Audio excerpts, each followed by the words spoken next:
더뉴스 2부 시작합니다. 윤석열 대통령이 취임 후 첫 유엔 총회 기조연설에서 자유와 연대 정신을 강조했습니다. 한반도 비핵화 등 북한 관련 내용은 이번 연설에 전혀 담기지 않았습니다. 대통령실이 유엔 총회 기간 중 한일 정상회담 개최를 발표했지만 아직도 회담 일정이 잡히지 않고 있습니다. 대통령실은 외교 일정은 항상 변동성이 존재한다며 회담 축소 가능성도 시사했습니다. 한국산 전기차 차별 문제를 다루기 위해 이창양 산업부 장관이 미국을 방문했습니다. 한미 정상회담 의제로 다뤄질지 관심인 가운데 미 국무부 경제차관은 한국과 열린 대화 채널을 유지하겠다고 약속했습니다.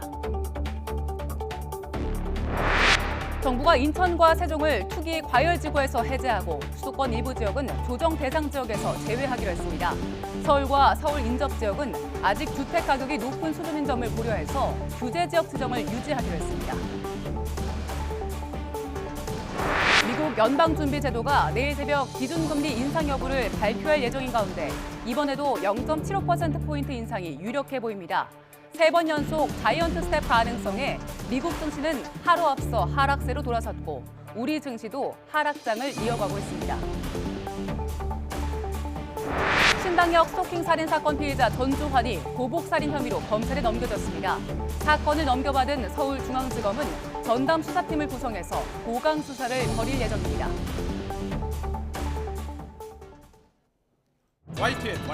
YTN 김영수입니다.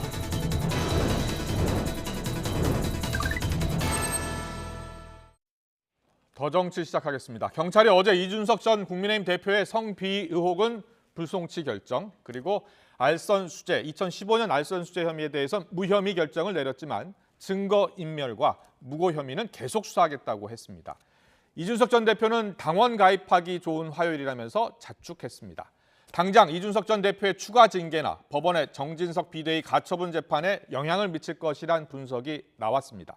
국민의힘에서는 오늘 주호영 비대위 가처분 때 이준석 전 대표의 손을 들어주었던 재판부를 바꿔달라라고 요청을 했는데요. 이준석 전 대표는 가처분 때마다 재판부를 바꾸는 것은 말도 안 된다면서 지연 전술일 뿐이라고 일축했습니다. 국민의힘 이용호 의원의 말을 듣고 더 정치 풀어가겠습니다.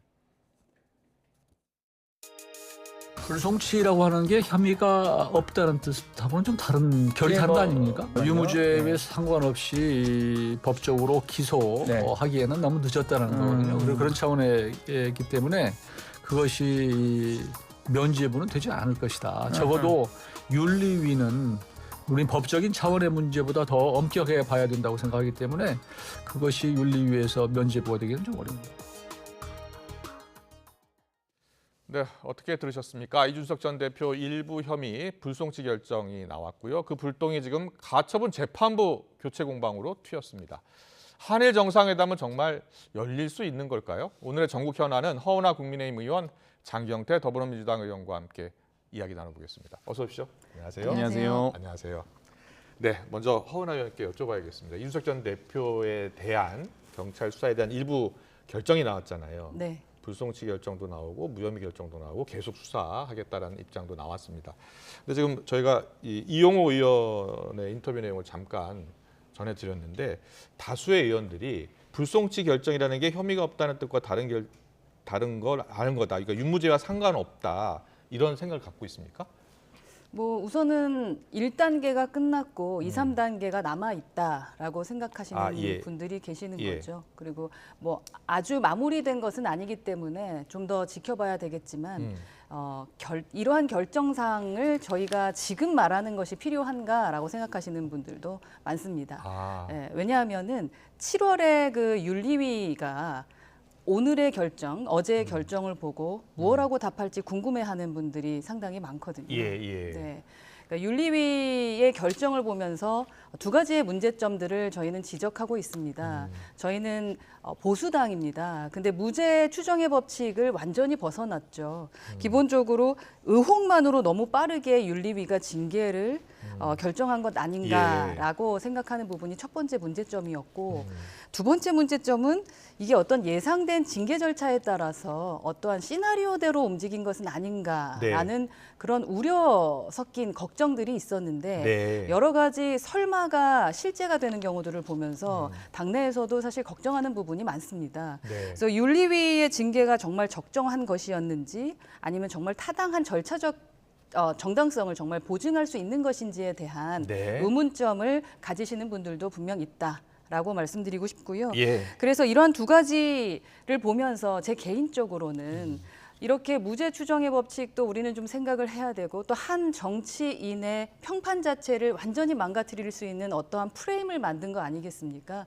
그래서 사실 우리 당 입장에선 입에 담지 않았으면 좋겠다라는 세 글자 그게 자꾸 나오게 했을 때 그 정치인의 미래는 한 번쯤 생각해 보셨던 것인지 저는 그 부분을 좀 생각해 보고 싶고요. 물론 저희가 민주당에도 그렇게 해서는 안 되겠죠. 의혹만으로는.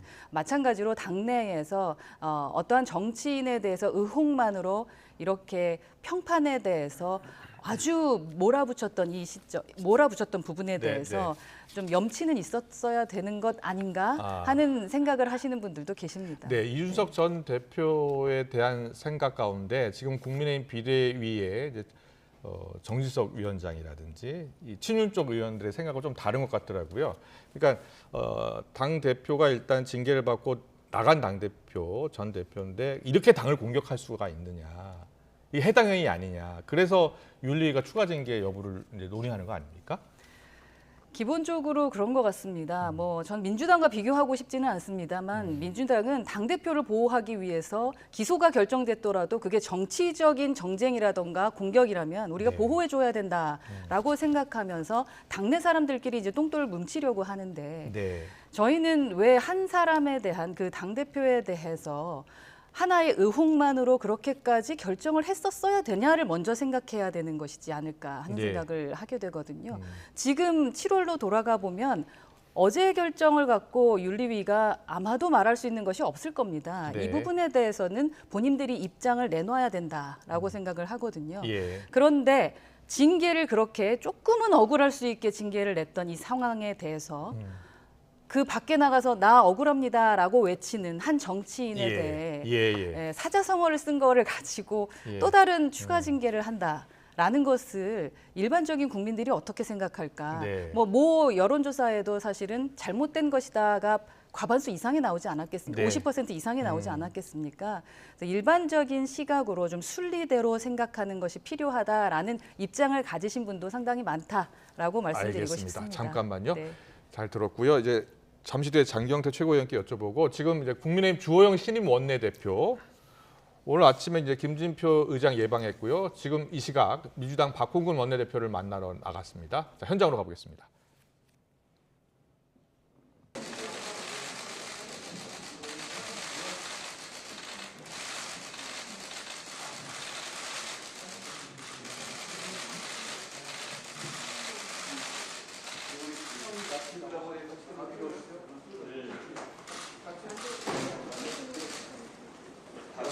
똑같은 얼굴들이라.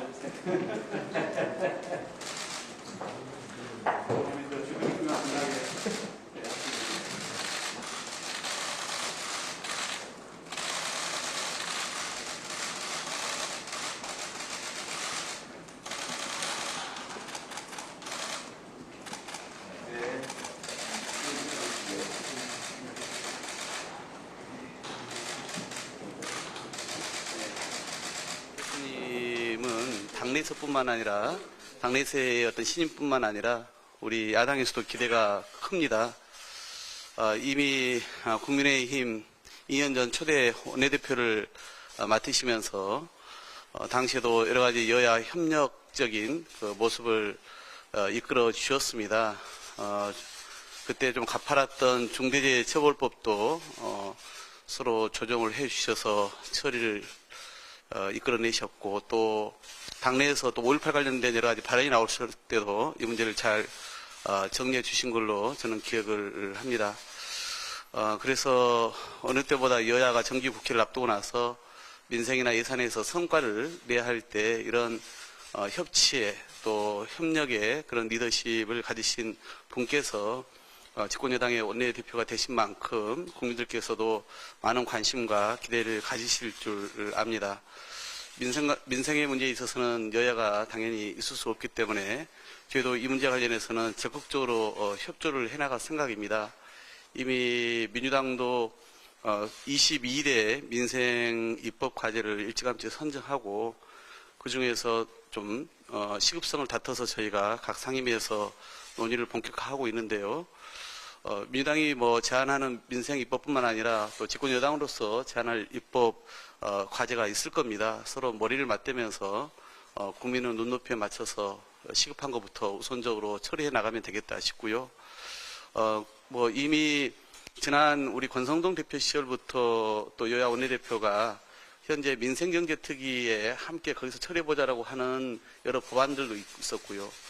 제가 지난 3월 말 원내대표로 선출되고 나서 여야 대선 공통공약도 한번 좀 처리해보자라고 일찌감치 몇 번에 걸쳐 제안을 했는데 그동안 전혀 좀 진행이 되고 있지 않았습니다. 그런 부분 중에도 저희가 12개를 이미 그때 제안한 바가 있었는데 좀 더 면밀히 들여다보면 이번 정기국회에서 좀 성과가 나지 않을까 하는 기대도 갖습니다.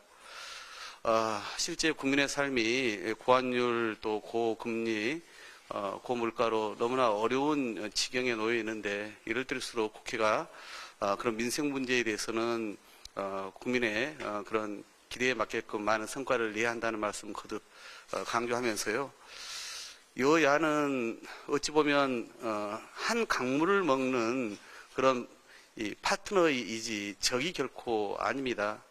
같이 마시는 강물에 독극물을 풀어서는 안 되는 것처럼 서로 경쟁할 건 경쟁하면서도 또 타협할 건 타협하는 그런 운영의 묘를 이 지혜와 또 경륜과 인품이 뛰어나신 주호영 대표님과 함께 풀어가고자 합니다. 그래서 향후 좀 더 허심탄회한 대화의 장을 많이 가지면서 우리가 함께 할 수 있는 일, 또 서로 인정할 것, 또 특히 의석수가 많긴 합니다만은 그래도 야당으로서 지금 저희가 처한 여러 가지 어려움이 있기 때문에 그런 것까지 충분히 살피시는 그런 해안을 가지신 분으로 믿고 있으니까 그런 것에 대한 배려와 또 이해도 충분히 해주실 것으로 기대를 합니다. 다시 한번 방문을 감사드리면서 또 취임을 축하드립니다.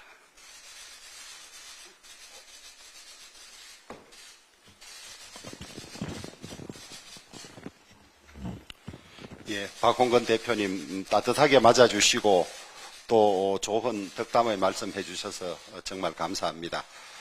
우리 당의 사정으로 어쩌다가 재수를 하게 돼서 우리 박 대표님하고 또 같이 일할 수 있는 이런 인연이 된 것 같습니다.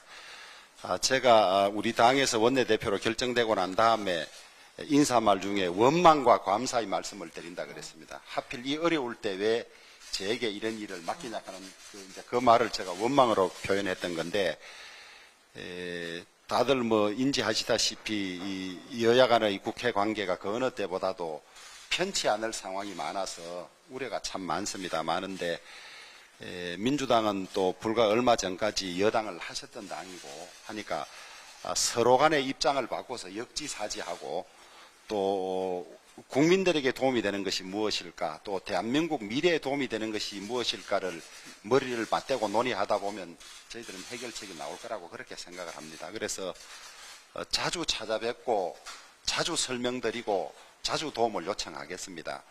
사실은 저희들은 대선에서 이겨서 여당이 됐지 사실 국회로 볼 때는 우리가 야당이나 마찬가지고 또 민주당의 협력 없이는 국회에서 결정을 이룰 수 없는 것이 없기 때문에 저희들은 그런 저희들의 입장을 충분히 이해하고 있고 또 이 민주당이나 민주당 의원님들의 이 애국심이나 국민을 사랑하는 마음도 저희들이 알고 있기 때문에 서로 논의하고 이야기하고 하다 보면 좋은 결론이 나오지 않을까 그렇게 생각을 합니다. 걱정은 많지만은 시간이 지나서 그때 박홍근 원내대표, 주호영 원내대표 있을 때 정말 의회 민주주의가 꽃을 피웠다는 평가를 받는 그런 꿈도 기대해 봅니다. 열심히 잘 하도록 하겠습니다. 고맙습니다.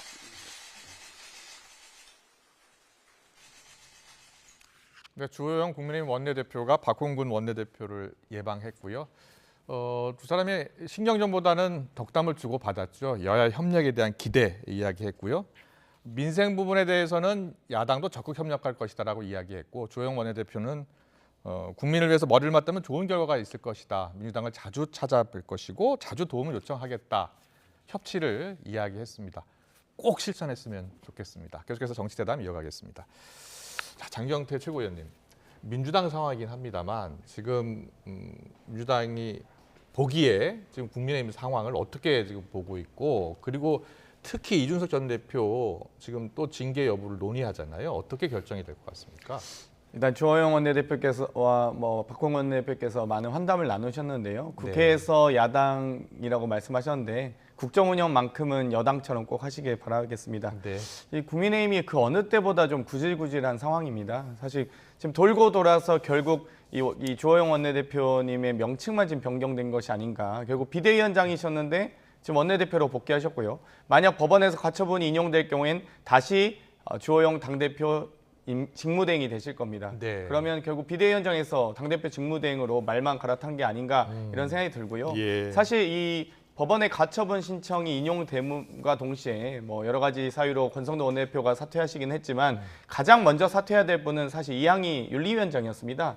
윤리위원회 결정을 법원이 반대되는 판결이 났음에도 불구하고 가처분이긴 합니다만 어쨌든 그런 판단이 났을 때 이항희 윤리위원장은 어떠한 지금 태도도 책임도 지지 않고 있거든요. 그래서 지금 여러 가지 이번에 이 경찰의 수사 과정도 보면 참 경찰도 아마 복잡할 것 같습니다. 지금 2013년과 14년에 있었던 성접대라든지 금품 수수 등에 대해서 공소시효 완성이 됐기 때문에 사실 공소권이 없는 사안이거든요. 네. 그럼에도 불구하고 모욕주기식 수사를 했다는 비판에선 아마 피하기 어려울 것으로 보이고요. 2015년과 15년 설과 추석에 명절에 선물이 있었다고 하는데 소위 포괄 일제가 성립하기 위해선 범행의 목적이라든지 범죄의 어떤 범위의 단일성과 계속성이 같이 유지가 되어야 됩니다. 그런데 이걸 지금 계속 이렇게 어찌되었건 경찰이 열심히 여죄가 있든 별건 수사를 하려고 했든 그건 이것도 그 자체도 문제긴 하지만 이렇게 이 수사를 무리하게 한 것 자체가 아마 언젠가는 진실이 밝혀질 때 현 정권의 레임덕이 시작될 때 좀 진실이 밝혀지지 않을까라고 기대를 하고 있고요. 장경태 최고위원님 잠깐만요. 그런데 그 윤리위에서 징계 결정을 내리는 것은 성접대 의혹이 아니라 증거 인멸, 품위 그렇죠. 의무 위반이었는데요. 네. 그리고 증거 인멸과 무고의 혐의에 대해서는 경찰이 계속 수사를 하기로 했기 때문에 좀 더 지켜봐야 할 대목이 아니에요. 품위유지 위반에 대해서 윤리위원회가 결정할 때는 사실 이 사실관계가 확인됐으면 제명을 했어야 되고요. 이 사실관계가 확인되지 않았으면 윤리위원회 개최를 해서는 안 됐습니다. 혹은 윤리위원회가 개최됐더라도 충분히 어떤 소명과 증거 제시에 대한 어떤 기본적인 방어권을 보장했어야 되는데 전혀 그런 것 없이 당원권 6개월이라는 이도저도 아닌 당대표의 직무는 정지하게끔 하면서 결국 여러 가지 경찰 수사를 받을 수밖에 없게 만드는 그런 사실 단초를 제시하기도 했거든요. 그렇기 때문에 어쨌든 윤리위원회가 지금 이 상황에서 분명히 이 국민의힘의 여러 가지 이 우여곡절을 다 제시한 건 맞습니다. 갑자기 당대표를 사실상 윤리위원회, 이 사실상의 징계위원회 회부한 것 자체가 그 시작이었기 때문에 과연 그 정치적 책임을 과연 정치적 지금 판단하신 거잖아요. 윤리위원회가 어떠한 지금 법적인 어떤 수사기관도 아니고 어떤 증거로 지금 판단하셨습니까? 거기에 대한 그리고 정치적 책임 지금 지고 계십니까? 그렇기 때문에 참 제가 타당의 입장에서 드릴 말씀은 아니지만 너무 구질구질하다 이렇게 생각합니다. 그래도 구질구질하다는 단어를 저희 당에 하는 것은 그건 좀 염치가 없으십니다.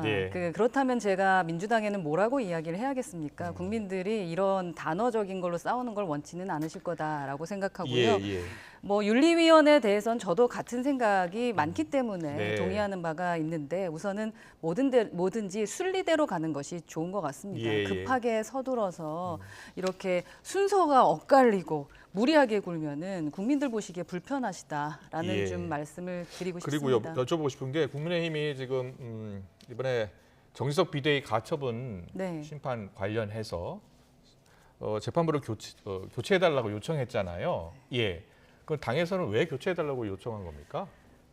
당에서는 뭐 몇 가지 이유가 있더라고요. 재판부가 계속 재판을 맡는 것, 특히 이제 이준석 대표의 편에 서서 좀 재판을 하고 있는 것이 아닌가 하고 판단하고 계신 것 같고요. 주호영 비대위 가처분 신청 인용한 부분 때문에 그렇습니다. 네네. 예. 그리고 또 비대위원하고 재판장하고 같은 학교 출신이다. 그렇기 때문에 좀 아니지 않느냐라는 뭐 그러한 이유로 재배당 요청을 하셨는데 뭐 저는 개인적으로는 상식적이지 않은 측면이 있다라고 생각을 하고 있고요. 다만 그렇게 또 요청을 하실 때는 또 다른 이유가 있기 때문에 신청을 하셨겠죠. 예.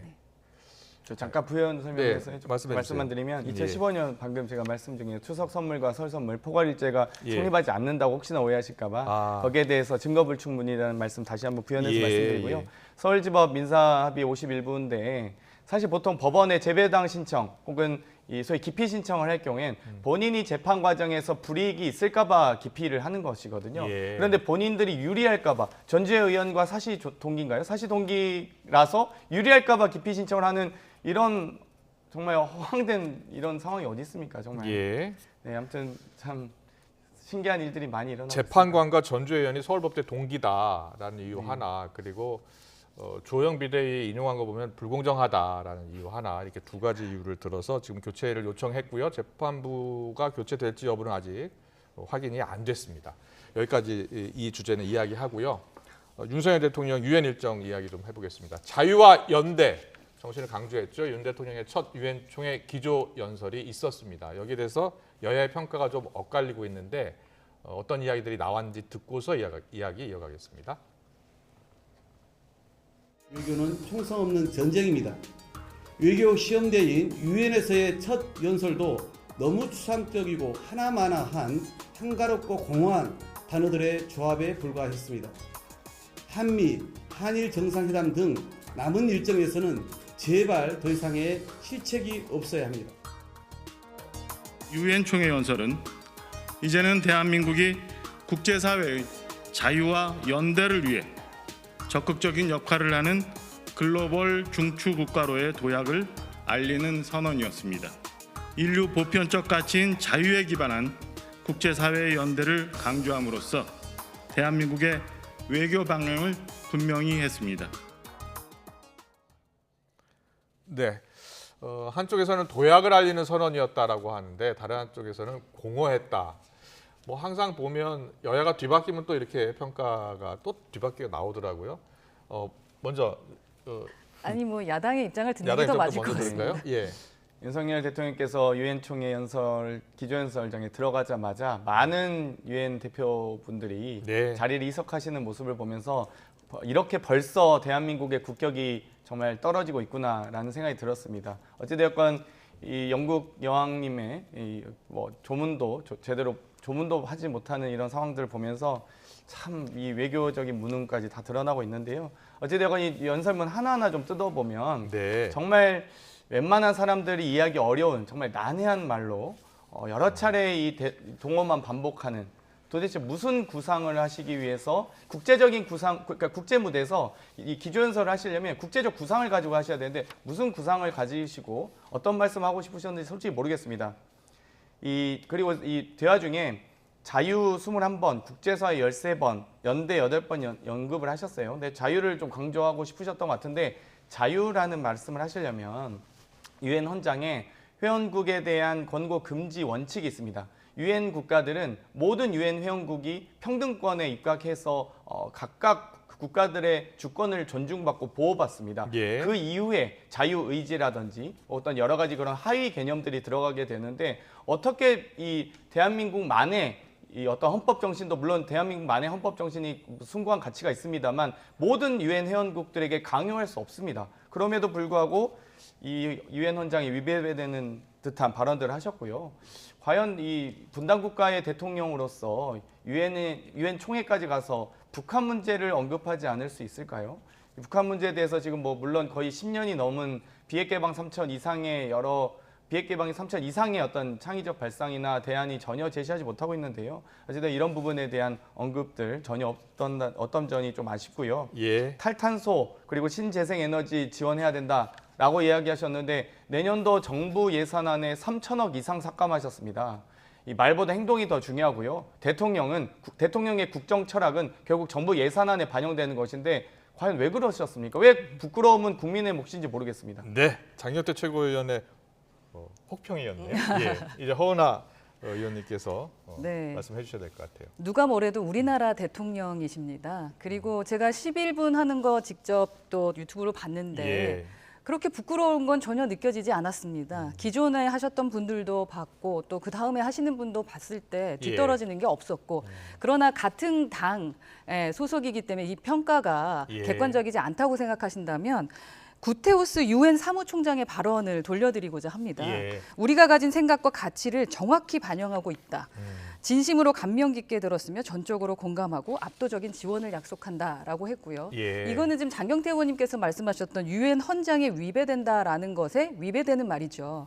그래서 당장 유엔 사무총장을 해도 손색이 없다라고까지 사무총장이 평가를 했는데 그것마저도 우리나라 대통령에 대해서 그렇게 이렇게 혹평을 하실 이유가 있을까 하는 생각이 들고요. 어찌됐든 문제점을 발견하고 싶으신 것 같은데 우선은 한국에 돌아오시고 나서 하시길 바라겠습니다. 그게 진짜로 민주당이 말하는 국격을 지키는 일일 것입니다. 네, 알겠습니다. 두 분 말씀 들으면 또 공방이 이어질 것 같으니까 여기까지 듣고요. 마지막으로 더불어민주당 그 최고위원 분위기가 많이 달라졌다고 합니다. 어떻게 달라졌는지 한번 영상 구성을 보고서 이야기 나눠보겠습니다.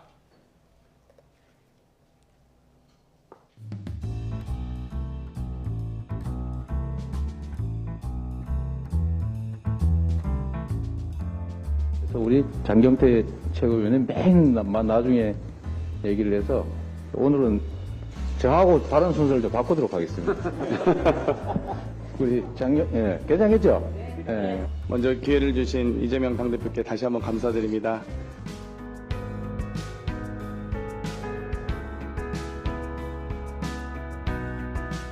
군장병 전투화 319억 삭감.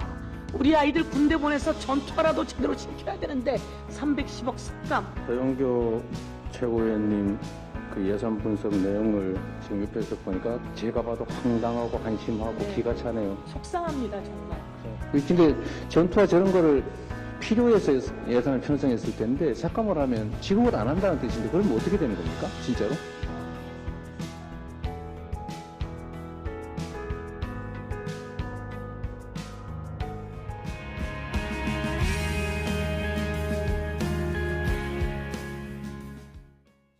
네, 민주당 최고위원의 최근 풍경입니다. 여기 이제 최고위원 장경태 최고위원도 나와 계시고 앞서 이제 장경태 최고위원도 좀 당황하셨겠어요. 보통 이제 당 대표가 항상 먼저 이야기하거든요.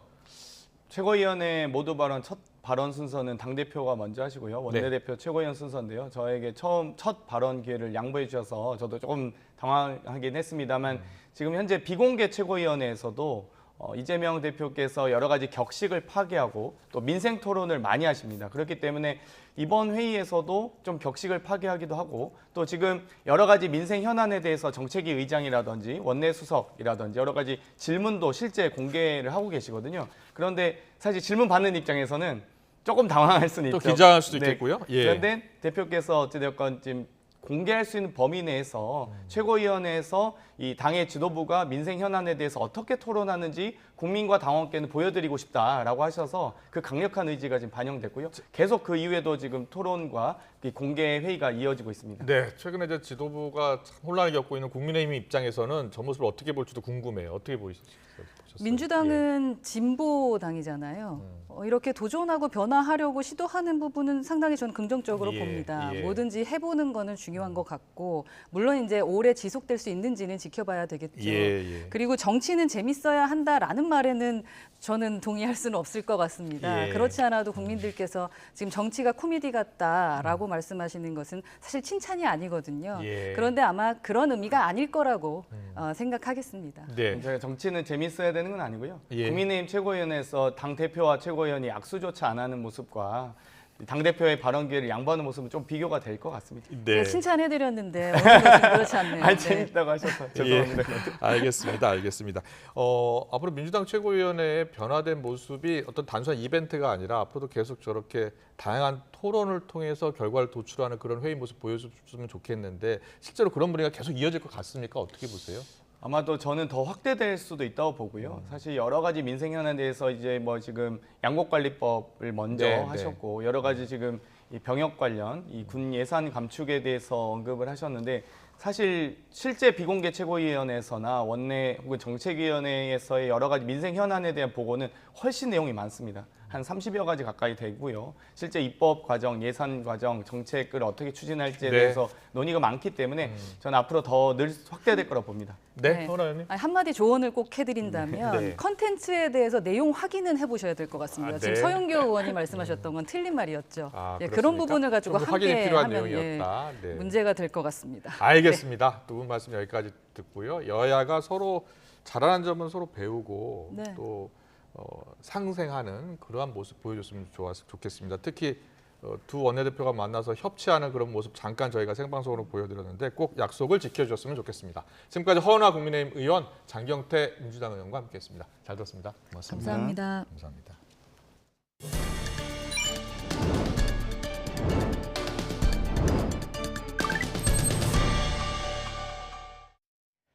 대통령 경호처가 대통령실에 반입되는 택배를 검색하는 건물을 새로 짓는데 25억 원 정도 추가 예산을 요청한 것으로 YTN 취재 결과 확인됐습니다. 대통령실은 청와대를 쓰던 문재인 정부 시절인 지난해부터 추진되던 사업을 계속 이어가는 것이어서 용산 이전과는 무관하다고 해명했습니다. 황윤태 기자의 단독 보도입니다. 기획재정부가 국회에 제출한 대통령 경호처 시설 신축 예산안입니다. 용산 대통령실로 반입되는 택배와 우편물을 검색하는 통합검색센터를 새로 짓는 예산으로 24억 700만 원을 편성했습니다. 현재 임시 컨테이너 건물에서 폭발물이나 화학약품이 반입되는지를 수작업으로 확인하고 있는데 검색 장소가 협소해 새로 지어야 한다는 겁니다. 지난 3월 대통령실 이전 발표 시엔 반영되지 않았던 부분입니다. 대통령실이 필요하다고 밝힌 다른 예산안은 더 있습니다.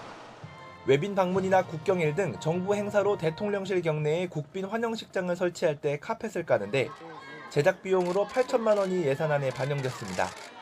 청와대에서 용산으로 이전한 만큼 새로 만들어야 한다는 게 이유였습니다.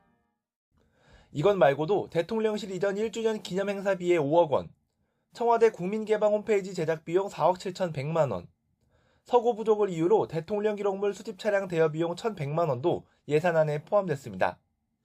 이렇게 새로 파악된 대통령실 이전 예산은 34억여 원에 달합니다. 대통령실 이전 결정 당시 496억이었던 이전 비용은 영빈관 신축 논란 이후 각 상임위별로 예산안에 대한 집중 검증이 이뤄지면서 점점 불어나고 있습니다. 윤석열 정부는 대통령실 이전 비용으로 예산을 낭비할 생각만 하지 마시고 민생 위기에 처한 우리 국민들을 위해서 예산을 마련해 주실 것을 촉구합니다. 대통령실은 택배 검색센터 신축은 고도화하는 테러 위협에 대비하려고 경호시설 첨단화 필요성이 제기돼 청와대를 이용하던 문재인 정부 시절인 지난해부터 시작된 사업이라고 설명했습니다. 관련 예산안도 국회에서 통과돼 올해부터 사업이 진행되고 있고 업무 연속성을 위해 계속 추진하는 것에 불과하다며 용산 이전과는 무관하다고 밝혔습니다. 대통령실 이전 1주년 행사 역시 국민과 소통하기 위한 것으로 이전 정부에서도 진행됐다고 해명했습니다. 정부 예산안 곳곳에 지금까지 드러나지 않았던 대통령실 이전 비용이 속속 확인되고 있습니다. 국정감사를 앞두고 소요 예산을 명확히 밝히라는 야당의 공세가 거세지고 있는 가운데 이기에 관련 내용을 투명하게 공개하고 국민의 동의를 얻는 과정이 필요하다는 주장도 힘을 얻고 있습니다. YTN 황윤태입니다. 탈북어민 북송 사건을 수사하는 검찰이 김현철 전 통일부 장관을 이틀 연속 소환했습니다. 문재인 정부 청와대 윗선 수사가 턱밑까지 다다른 모습입니다. 나혜인 기자입니다. 김현철 전 통일부 장관이 피고발인 신분으로 연이틀 검찰 조사를 받았습니다. 김 전 장관은 2019년 11월 직권을 남용해 귀순하겠다는 탈북어민 2명을 강제 북송한 혐의로 시민단체와 국민의힘 등에서 고발됐습니다. 이번 사건으로 검찰에 소환된 문재인 정부 장관급 인사는 김 전 장관이 처음입니다. 김 전 장관은 당시 남으로 내려온 어민들이 동묘 선원 16명을 살해한 흉악범이라는 점을 강조하며 북송은 정당했다고 주장하고 있습니다. 기순 의사를 밝혔지만은 그 기순 의사의 진정성으로 인정하기는 어렵다라는 것이 정부의 판단이었습니다. 하지만 검찰은 귀순 목적과 귀순 의사는 구별해야 한다며 의도가 불순해도 헌법상 우리 국민인 북한 주민을 강제로 돌려보낸 건 불법이라고 보고 있습니다. 김 전 장관을 시작으로 지난 정부 고위직들은 잇따라 검찰에 불려나올 것으로 보입니다. 서호 전 통일부 차관과 김육은 전 청와대 국가안보실 1차장, 김준한 전 국가정보원 3차장 등 차관급들은 이미 조사를 받았습니다. 이들의 윗선인 서훈 전 국정원장과 정의용 전 국가안보실장, 노영민 전 대통령 비서실장 등의 소환도 임박했다는 관측이 나옵니다. 북송 사건 1년 뒤 벌어진 서해 공무원 피살 사건 역시 문재인 정부 안보 라인을 겨누고 있습니다. 당시 국정원, 군, 해경이 청와대 뜻에 따라 피살 공무원이 월북하려 했다는 결론을 정해두고 관련 정보를 취사 선택했다는 의혹입니다. 다만 여러 부처가 관련돼 있고 지난 1일부터 시작된 대통령 기록관 압수수색이 예상보다 길어지면서 수사 속도는 비교적 더딘 상황입니다. 박지원 당시 국정원장과 서욱 전 국방부 장관 등 핵심 피고발인 조사도 상대적으로 다소 늦어질 것으로 보입니다. 탈북어민 북송을 앞두고 관련 기관들의 합동조사를 조기 종료시킨 혐의로 고발된 서훈 전 국정원장은 서해 피살 사건에도 당시 청와대 안보실장으로서 연루돼 있습니다. YTN 나힌입니다. 한동훈 법무부 장관이 오는 27일 헌법재판소에서 열리는 검수완박 권한쟁의 심판에 직접 출석해 변론합니다. 법무부는 오늘 한동훈 장관이 잘못된 의도로 잘못된 절차를 통해 잘못된 내용의 법률이 만들어지고 시행돼 심각한 국민 피해가 우려된다고 말했다며 이같이 밝혔습니다. 한 장관은 또 헌재와 국민에게 가장 효율적으로 잘 설명할 수 있는 방법을 찾겠다며 국민 피해 최소화를 위해 최선을 다하겠다고 강조했습니다. 미국 인플레이션 감축법에 따른 한국산 전기차 차별 문제가 이번 한미 정상회담에서 다뤄질지 관심인 가운데 우리 산업부 장관이 미국을 찾았습니다.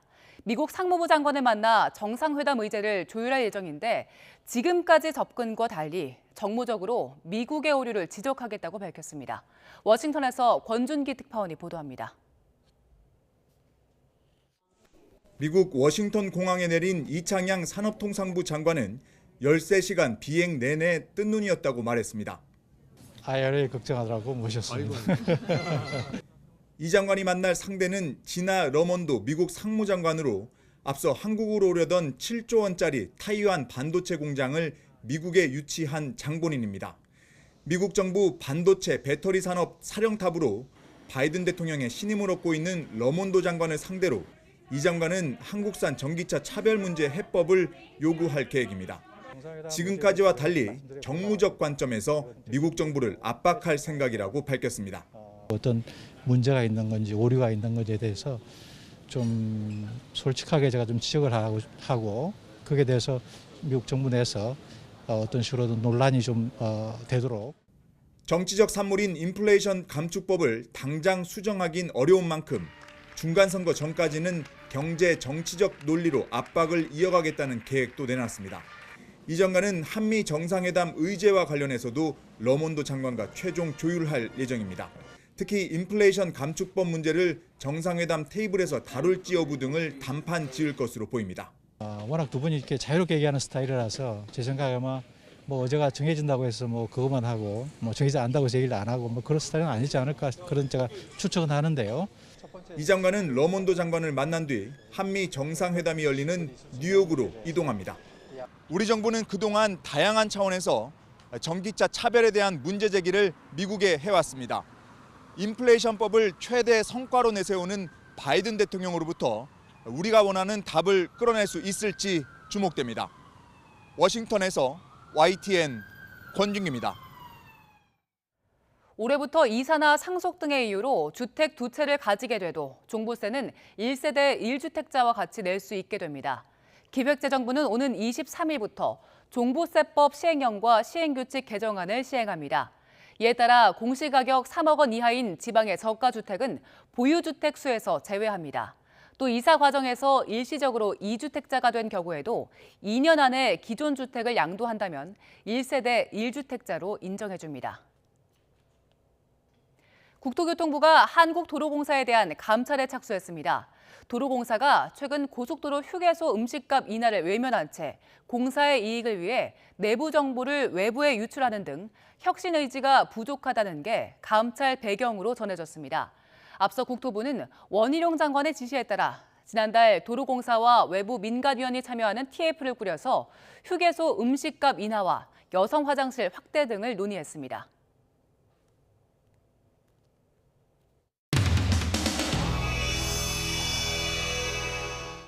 그리고 오늘 오전에 유가족분께서 이제 인터뷰를 하셨어요. 그 내용에 보면 역 구내에서 불법 촬영을 했다.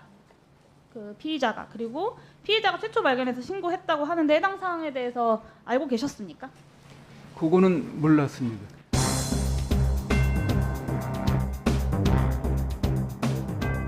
그러면 2017년이든 2018년에 이미 범죄 전력이 있는데 특별한 이상이 없는 걸로. 범죄 전력이 확인이 안 됐어요? 예.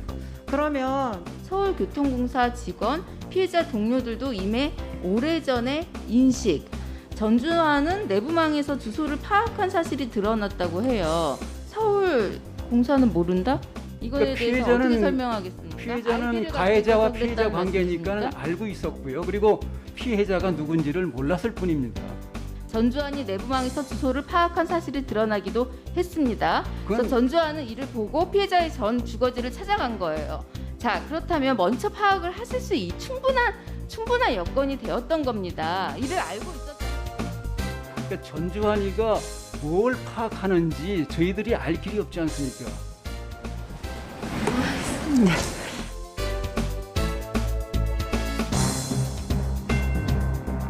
피해자 보호에 실효성이 있는 잠정조치 4호가 이게 이제 시행되는 것보다 기각되는 것이 더 많다고. 그러니까 경찰청 얼마나 기각되는지 혹시 알고 계시나요?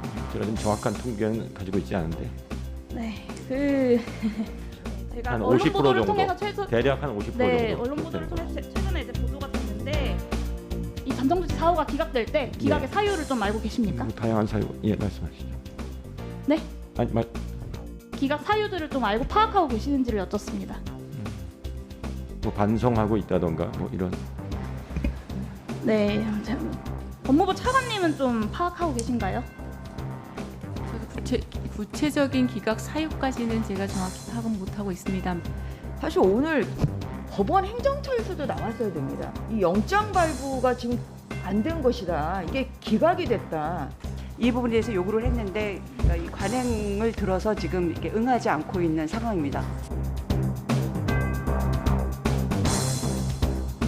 올 2월 13일까지 21차례에 걸쳐서 피해자의 의사에 반해서 문자 메시지를 발송했습니다.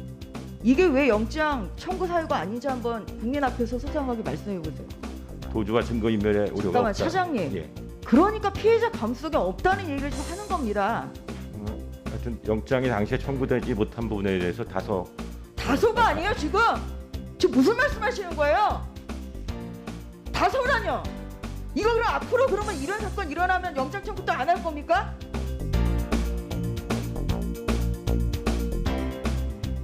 이번 일을 반면교사 삼아서 반면교사가 아니에요 지금.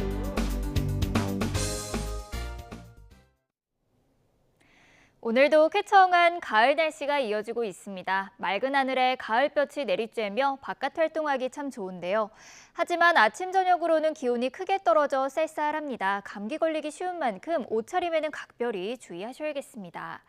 내일도 전국적으로 맑은 하늘이 함께하겠고요. 낮 동안 강한 볕에 자외선 지수가 높게 치솟겠습니다.